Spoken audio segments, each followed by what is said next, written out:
안녕하세요. 부동산 경기도 좋지 않은데 현재는 알려져 있지 않은 재개발의 숨은 진주, 투자자들의 손이 타지 않은 곳입니다. 노후 주거지가 몰려있는 곳으로 은평구 가련동 12-2481 일대 신속통합기획이 확정 발표됐습니다. 이곳은 최고 18층의 900세대 주거단지로 바뀌게 됩니다. 이번에는 교통 입지하고 여건을 보겠습니다. 아실에서 가져온 데이터를 가지고 설명을 하겠습니다. 여기가 3호선인데 구파발역에서 내려오다 보면은 연신내역, 그 다음에 불광역, 녹봉역 방향으로 이렇게 지금 흘러가고 있습니다. 그 다음에 6호선이 역천역으로 해서 불광역, 여기가 독바역입니다. 독바역으로 해서 연신내역을 지나서 구산역 이렇게 지나가죠. 연신내역은 트리플 역세권이 됩니다. GTX A 노선이 연신내역을 거쳐서 서울역으로 바로 지나가는데 GTX A 노선이 올해 말 개통을 합니다. 이제 정부가 2기 GTX 사업으로 이 노선을 신규 노선에 연신내역을 추가로 또 지정을 했습니다. 이 노선은 인천, 대장, 덕소로 이어지는 노선으로 연신내역이 세로로 추가가 됐죠. 연신내역으로 추가가 되게 되면은 쿼터러플 역세권이 되게 됩니다. 연신내역은 GTX-A 서울 정차역 그 4곳 중에서 착공 후 집값 상승률이 1위로 예상을 하고 있습니다. 현재 신속통합 확정 발표된 것이 여기 가련 2구역입니다. 현재 이곳 대조 1구역은 중단되었던 공사가 6월 초부터 다시 현대건설에서 진행 예정입니다. 그 다음에 불광 5구역은 관리처분 인가가 진행 중이고 가련 1구역은 관리처분이 끝나고 현재 2주 중에 있습니다. 신속통합 기획이 확정 발표된 가련 2구역 주변에는 은평 성모병원이 있고 은평 뉴타운이 바로 옆에 있습니다. 초등학교, 고등학교, 은평경찰서 주변에 학군도 아주 좋아요. 교통 여건도 아주 좋아지고 있고, 그리고 이곳 세명 컴퓨터 고등학교 아래 연신내역 위 이쪽도 재개발 예정지입니다. 이쪽도 많이 주목을 받고 있는 곳이죠. 그러면은 가련 2구역에 대해서 보겠습니다. 여기는 가련 1구역입니다. 가련 1구역인데 가련동 300번지 일대라고 합니다. 조합원 수는 2677명이고 시공사는 롯데건설입니다. 롯데 시그니처 캐슬. 일반 분양이 555세대, 임대가 620세대입니다. 현재 2주 진행 중에 있고 여기가 가련 2구역입니다.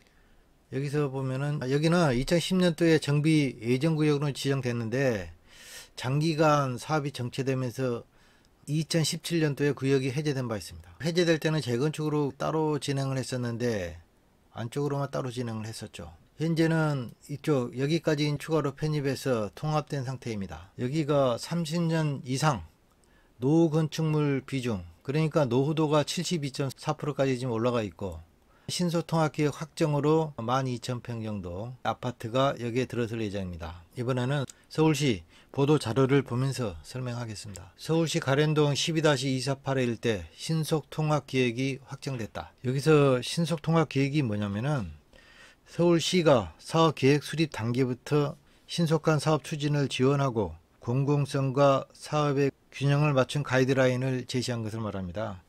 가련 2구역 같은 경우는 1종인데 2종으로 상향을 시켜서 용적률이 240%까지 나오게 한 것입니다. 그리고 재개발 절차가 좀 복잡합니다.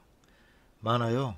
정비계획 수립하고 조합설립인가하고 사업시행인가, 조합원 분양 신청, 관리처분인가, 동도 추첨 뭐 이런 게 좀 복잡하죠. 복잡하고 많은데 이것을 보통 5년 이상 걸립니다. 보통 10년 이상 걸린 것도 많죠. 그런데 기간을 최대한 단축해서 2년 이내로 단축한다는 것입니다. 면적이 4178제곱미터, 900세대 내외 18층까지 올릴 수 있다 입니다. 30년 이상 노후 건축물이 72.4%, 구릉지대 위치에 주거 환경이 열악한 곳이다. 여기서 가장 눈여겨보고 있는 것이 용적률이 240%. 여기가 사실 1종 주거지역입니다. 그런데 2종으로 바뀌어서 용적률이 240%까지 나오고 연내 정비계획 결정이 완료될 것으로 전망을 한다. 이게 지금 가장 중요한 포인트라고 보시면 될 것 같습니다.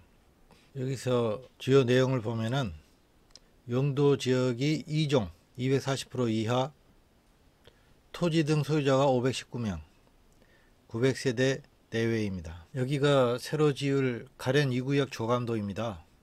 조감도 보시게 되면은 여기는 단지 내 외부 그 경계를 허물어 버립니다. 주민센터를 이쪽으로 옮긴다는 거죠. 그러면 가련 1구역과 가련 2구역 이 사이에 주민센터가 들어옵니다. 인근 주거지 주차 문제 해소를 위해서 복합청사 지하에다가 공영 주차장을 계획을 하고 있습니다. 그리고 뒤쪽에 보면은 높이를 낮추기 위해서 이쪽에는 층수를 이렇게 낮춥니다. 여기는 저층으로 짓고 앞으로 나올수록 층수를 높이는 거죠. 이 뒤가 앵봉산인데 앵봉산 능선 높이를 고려해서 위쪽으로 올라갈수록 층수를 저층으로 하고 앞쪽으로는 고층으로 배치를 했습니다. 가련동 12-248 일대 재개발 후보지의 신속통합 계획이 확정됨에 따라서 정비계획 위반 절차를 이제 추진합니다. 그래서 연내 정비계획이 결정될 것으로 보입니다.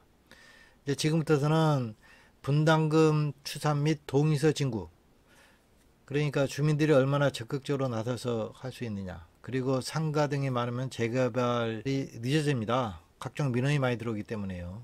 그런데 이곳은 상가가 거의 없어요. 그래서 빠르게 진행될 수가 있습니다. 제 개인적인 의견입니다. 첫째, 이 지역은 많이 알려져 있지 않습니다. 그 다음에 저렴하게 투자가 가능하고 바로 옆에는 가련 1구역이 4,400세대 대단지가 관리 처분을 마치고 현재 2주 중에 있습니다. 2주 중에 있으면은 새로 지어지게 되면 시너지 효과가 발생할 수가 있어요. 셋째는 신속하게 개발이 가능할 수가 있습니다. 보통 재개발에 10년 이상 걸린 곳이 많습니다. 이곳은 신속통합 기획으로 진행되기 때문에 빠르게 사업이 진행이 가능합니다. 반드시 현장 한번 인정을 해보시고 하는 게 좋을 것 같습니다. 부동산 경기가 침체되어 있는 지금 이 시점이 투자하기 가장 좋을 때라고 생각합니다. 모든 선택은 부인들이 결정을 해야 하죠. 지금까지 영상 시청해 주셔서 감사합니다. 영상이 도움이 되셨다면 구독, 좋아요 부탁드립니다.